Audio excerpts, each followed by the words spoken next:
Movie की शुरुआत में हम एक आदमी को देखते हैं जो गांव के लोगों को घर के अंदर जाने को कह रहा होता है। तभी उसकी नज़र टकले पे पड़ती है जो बांसुरी बजाने में मगन होता है। फिर वो आदमी कहता है, तुम्हें पता नहीं है पहाड़ों को चीर के एक भूतनी आने वाली है। अचानक से वह हवाएं चलने लगती है और वो आदमी भाग जाता है, मगर वो टकला खड़ा होकर वो देख रहा होता है। उसी वक्त टकला अपने बकचोदी के मंत्र पढ़ के उन्हीं पहाड़ों के पीछे भूतनी को भगा देता है। ये देख के सभी गांव वाले वहां पे आ जाते हैं। टकला कहता है, उन पहाड़ियों के पीछे एक महल है, उसमें एक भूतनी कैद है। मैंने इस कपड़े में एक गांडू की तस्वीर बनाई है, यही तुम्हारी मदद कर सकता है। फिर हम देखते हैं बी ग्रेड के चिमकांडी डायरेक्टर को। तभी इसका दोस्त कहता है, मैंने कहा तुम्हें भारतीय A1 वाला डायरेक्टर समझा, कहाँ तुम बकचोद डायरेक्टर निकले। फिर एक दलाल का कॉल आता है। फिर ये दलाल अपनी फटफटे में दोनों को बैठा के उसके घर ले आता है। इसके बाद ये चिमकांडी डायरेक्टर इन सभी के सामने नंगी पुंगी स्क्रिप्ट सुना के इनके मुंह और आंख खोल देता है। फिर बकचोदी स्क्रिप्ट सुनने के बाद हाथों हाथ प्रसाद मिल जाता है। आगे हम एक लड़की को देखते हैं जो नींद में घुर्राटे मार रही होती है। तभी उसके सपनों में भूतनी आके उसे मारने की कोशिश करती है। वो दलाल कहता है, मुझे एक बकचोद प्रोड्यूसर मिल गया है जो तुम्हारी स्टोरी सुनने को तैयार है। वो तुम्हें हॉस्पिटल में मिलेगा। अगले दिन वो हॉस्पिटल में जाके अपने मेन कैरेक्टर से मिलते हैं। उसे देख के वो उतावले हो जाते हैं, उसे छूने लगते हैं, कहते हैं हमारा सेक्सी प्रोड्यूसर ये है। उसके बाद उसकी दोस्त उसे एक बाबा के पास लाती है जो पैसे से एक बकचोद तांत्रिक होता है। फिर वो कहता है, जो तुम्हें दिखता है वो इसमें बना दो। उस पर हाथ रखते ही उसे सभी दिखने लगता है, महल, सेक्सी भूतनी। फिर वो बताता है, ये सेक्सी भूतनी को अभी तक कोई काबू नहीं कर पाया, ये उस महल के अंदर बंद है। फिर हम तीनों लोगों को एक घर के अंदर देखते हैं। फिर वो लड़की उस कमरे के अंदर जाती है और उस तांत्रिक को देख के काफी डर जाती है।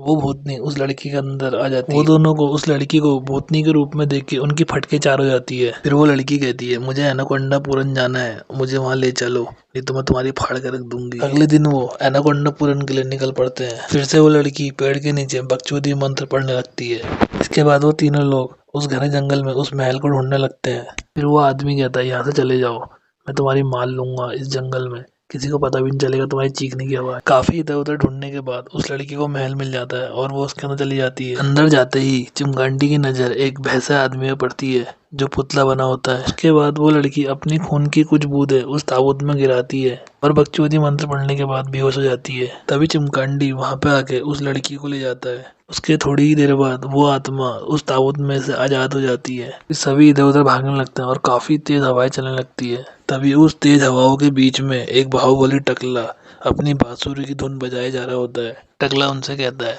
तुमने मावा सेना को आजाद किया है, अब तुम्हारी चीखें इस जंगल में निकलेगी। इसके बाद टकला उन्हें 1000 साल पहले की कहानी सुनाता है। फिर हम देखते हैं राजा को जो सेनापति के साथ मिलकर इस महल को हथियाने की कोशिश करता है। इसके बाद राजा जाता तो घोड़े में बैठ के है रानी के महल के अंदर, आता घोड़े में लेट के है। तभी सेनापति पूछता है महाराज से, ये तुम्हारा हाल किसने किया। महाराज बताते हैं, उस रानी ने मेरे संग ऐसी बकचोदी की है, मैं 7 जन्म तक नहीं भूल सकता।